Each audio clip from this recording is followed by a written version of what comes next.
Here I have 8 2-5-1 licks by Michael Brecker. I think there are 8 licks here. I transcribed from Mike Brecker's solo on What Is This Thing Called Love. So these are some great 2-5-1 licks that we can learn. And then I also want to talk a little bit about how you can practice licks. Once you have them on your fingers, you need to kind of get them into your vocabulary, I guess is the goal.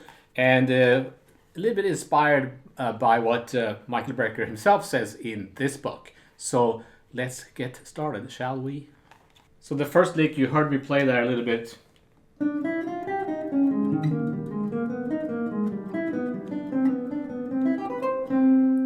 So this is a lick that works over the 2-5-1 that goes to C.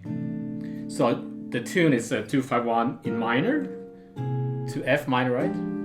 And then it's a 2-5-1 to C major. But this minor 7 flat 5 chord there, you can kind of treat that as if it's just a regular D minor going to a major. You don't have to always play that minor 7 flat 5 chord there, if you know what I mean.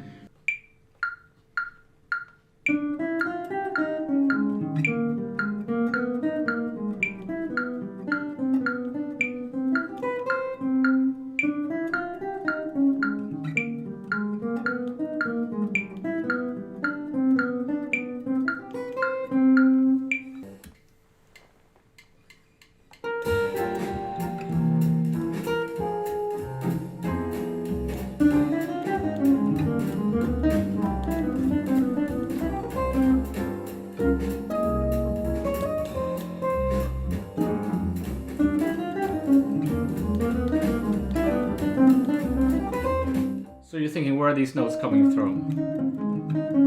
That's not Dorian or Locrian. I think what's going on here is that he's anticipating the next chord. So that's these notes is from G altered or A flat melodic minor, right? Everything else is pretty straightforward. It's pretty common, almost like a cliche. What makes it unusual and modern sounding is that he's anticipating.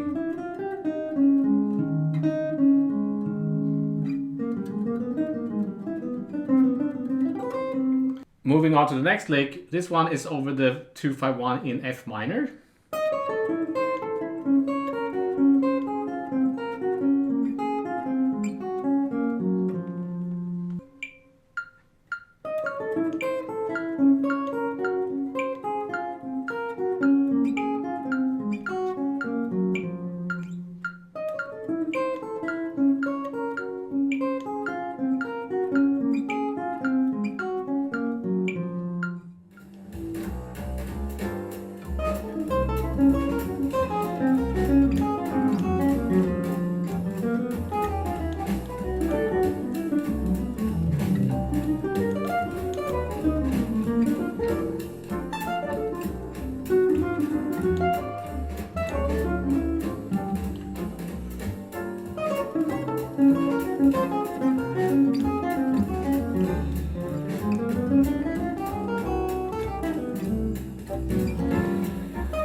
So the first notes are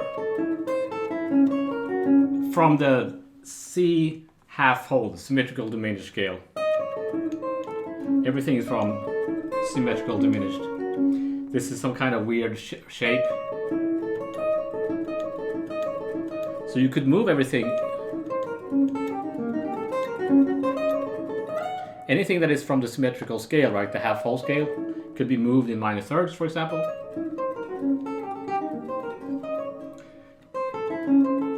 This is like an A triad with a C, like a sharp 9. Could also be moved.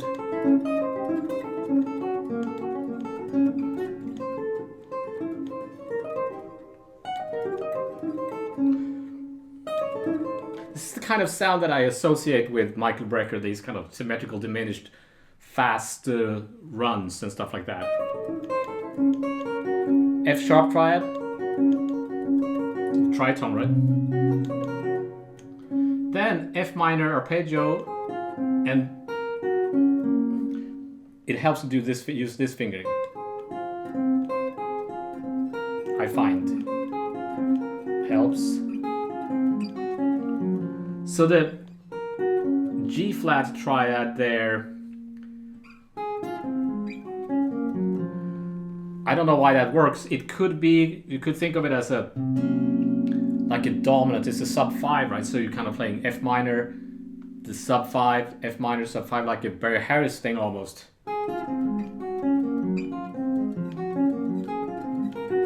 It could also be because this is a chord progression. C, F minor,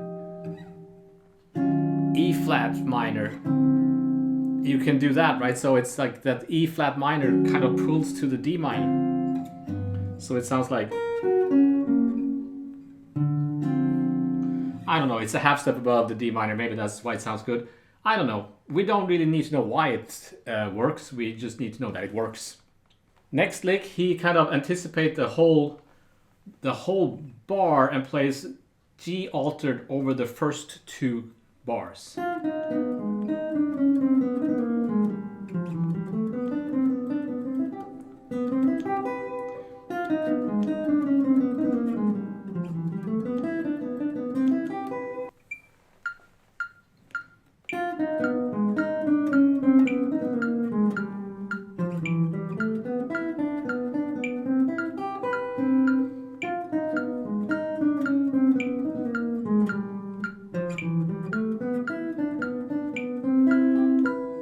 So when you do that, when you anticipate in like that a whole bar, it works better if it's a fast tempo. We're playing kind of medium here, but we shall see how it sounds over this tempo. By the way, I'll put a link to the backing track. This is a good backing track from a channel called Learn Jazz Standards, I think. And yeah.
So I try to use it over the other 2 5s as well.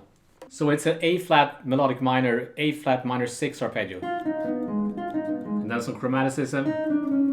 And then like a kind of Charlie Parker-ish thing.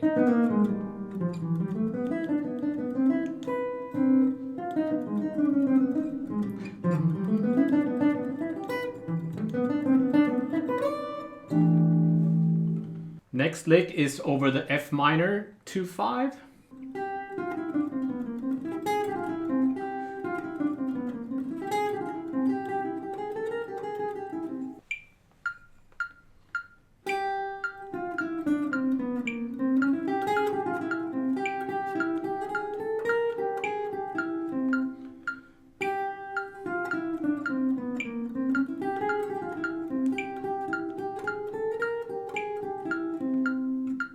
So there are a lot of transcriptions of this solo online. So I checked some of the transcriptions and I included the ghost notes that I saw in one transcription. And it's interesting because it's maybe a sax thing, but ghost notes is something that we kind of need to think about as guitar players because it doesn't come natural to us, where horn players have all these like tonguing things that they have to do. So in order to kind of sound like you're playing jazz, you have to kind of figure out how to ghost notes. But I wouldn't worry too much about that.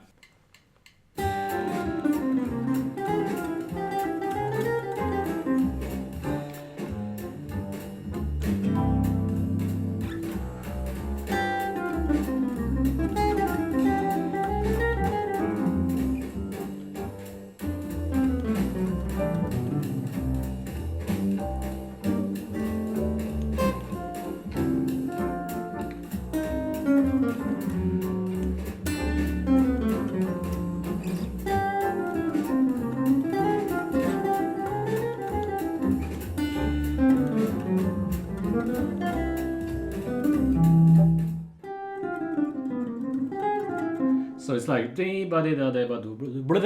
so that's like a ghost note thing. It's not super important that you're playing those notes clearly, you know, you can kind of ghost them. So it's like a regular bop scale with a regular fifth of that G, right?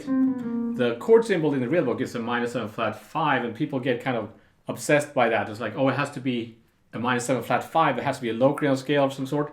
Now, again, depending on the tempo and how loose it is, you can play just a Dorian scale there. It's fine. You know, those chords are for grabs. In the original version, I think there aren't even those 2 5s. It's just like a C to F to G to C. So you can use all sorts of dominant scales over those chords. It doesn't have to be, if you're just playing like Locrian to altered, then Dorian to altered every time, it's gonna be pretty, you know, boring. You should mix it up with different scales over both those chords. Moving swiftly on to the next one, this is one over the major 2-5-1.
One is interesting. It's over the minor 2-5.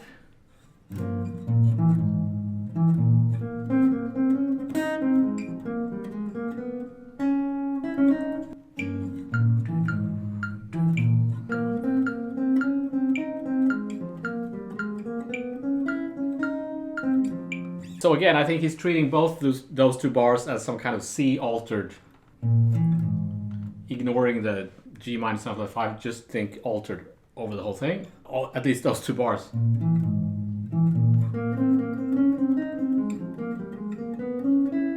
It's a little side slipping thing at the end there. Going up like a half step. So this reminds me of, it's very Brecker sounding. It sounds a little bit like this tune.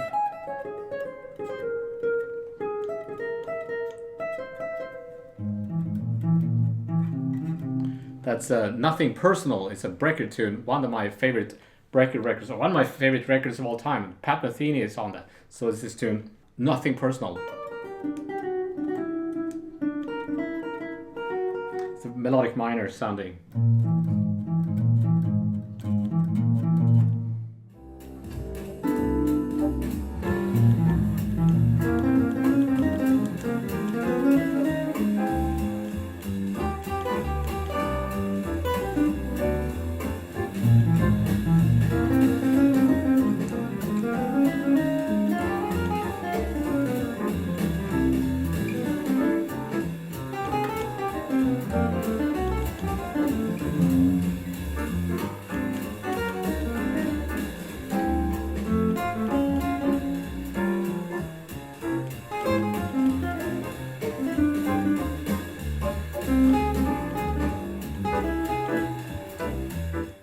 The next one is over the major 2-5.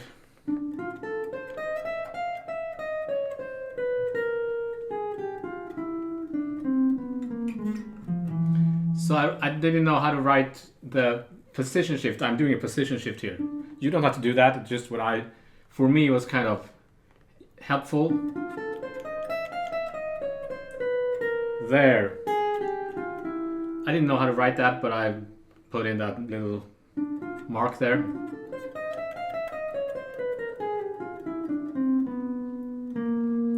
And then a slide.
All right, one more. This one is over the F minor.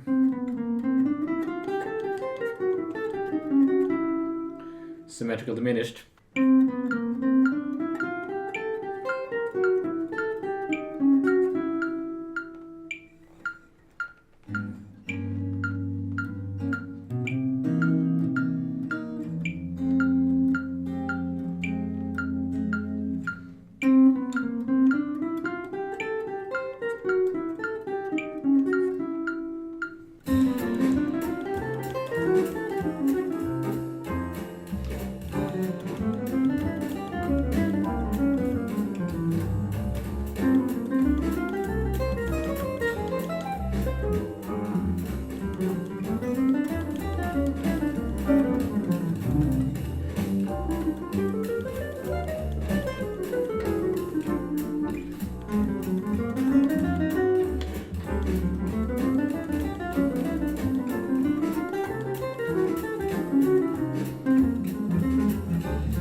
This is a very common symmetrical diminished pattern.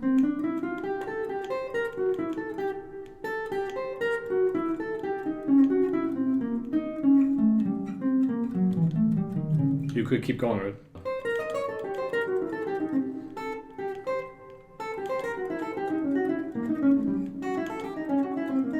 So I can move it in thirds, minor thirds.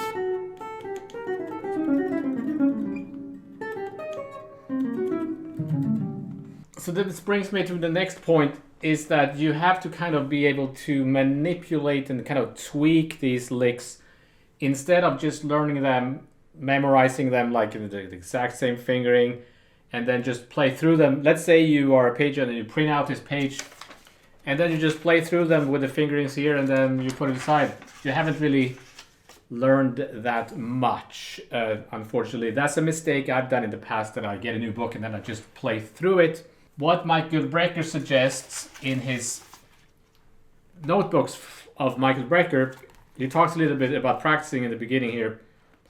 This is just a book of his notes. Like, he writes down like a pattern. He doesn't write it out in its entirety. He just writes out the basic cell or shape, and then he practices that in every key.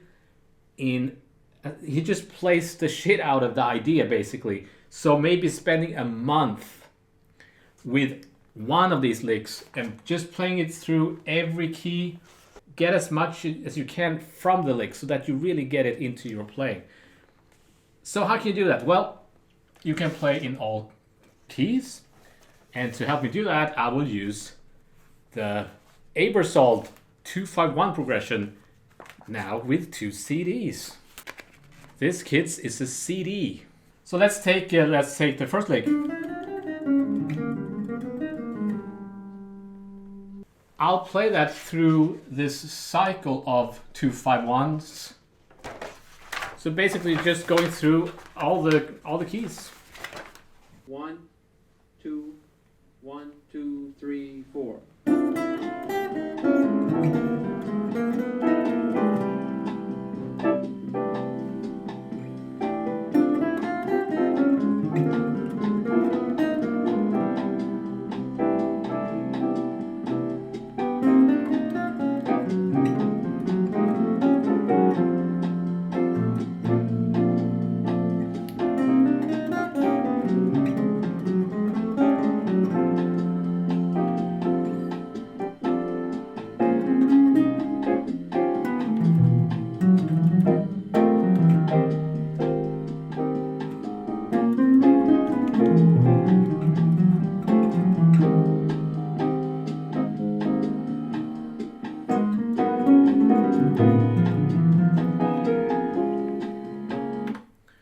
So you noticed I changed fingerings there because I'm running out of guitar. I start here. You can still do it in the same fingering for next key. Now I have to move somewhere. So I did this.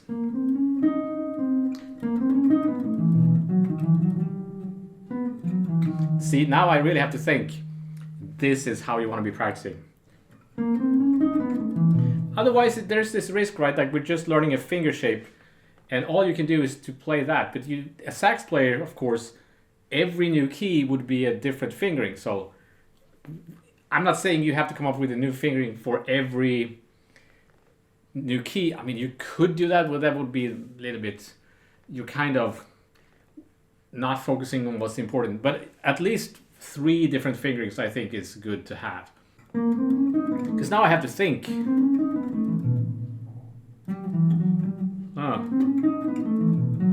There it is.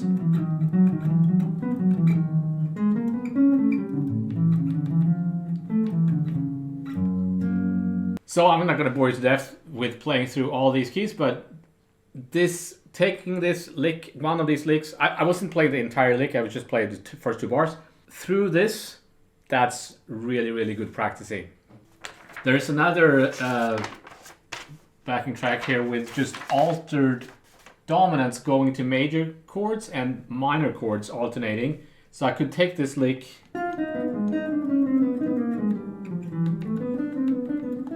just the first half of it and practice that over this. This is track 3.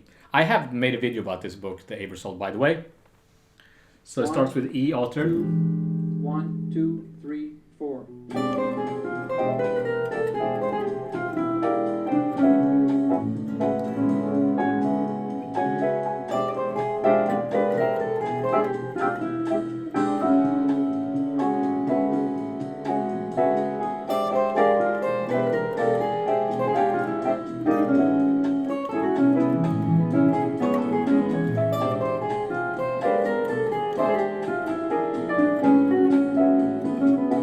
Now it's a new key to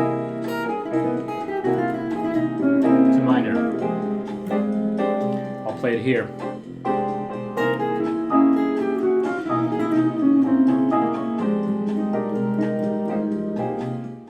So depending on what level you are, maybe it's a little bit too difficult.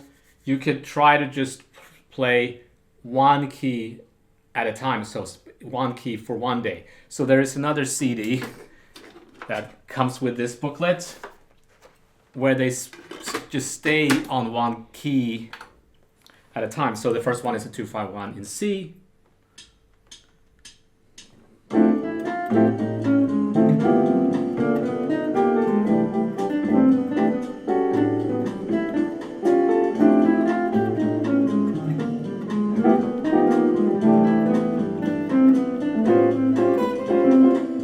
So what I could do is I can try to be more loose with this idea, add some things to it.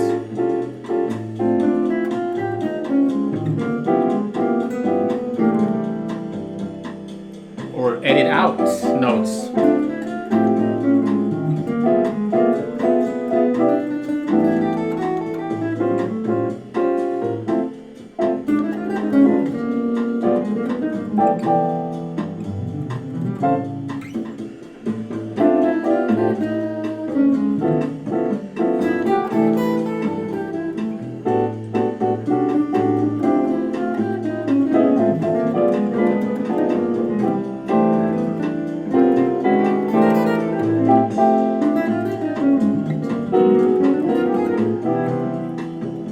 So I'm improvising, right? But I'm basing my improvisation over the lick. So what happens sometimes with students when they are new to jazz and you show them a 2-5-1 lick, that's often the first introduction to jazz, right? How to solo over jazz tunes. You learn a few 2-5-1 licks, and all they can do is play that lick anytime there is a 2-5-1, and they have to play the lick exactly. You have to develop this ability to kind of tweak it. So one thing you can do after you've done this, play through all the keys and try different fingerings, is to change the timing of the phrase. So let's say I want to play that as triplets instead.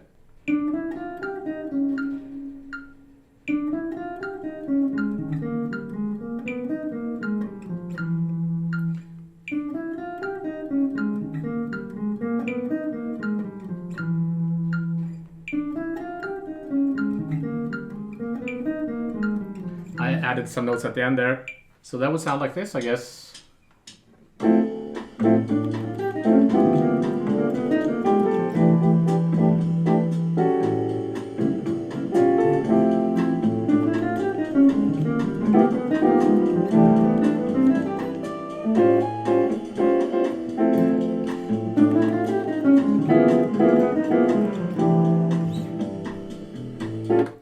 So I'm just starting on a different place in the bar. So that's another thing. You want to be able to start on different places in the bar, shift the timing of it. You could you could expand the kind of contour instead of playing. Could be.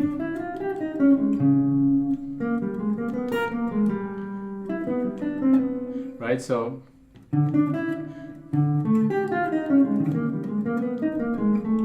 You could resolve to a different note. There's all sorts of things. You can change the direction.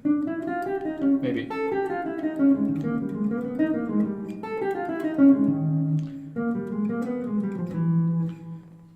Change octaves of some notes. Let's see.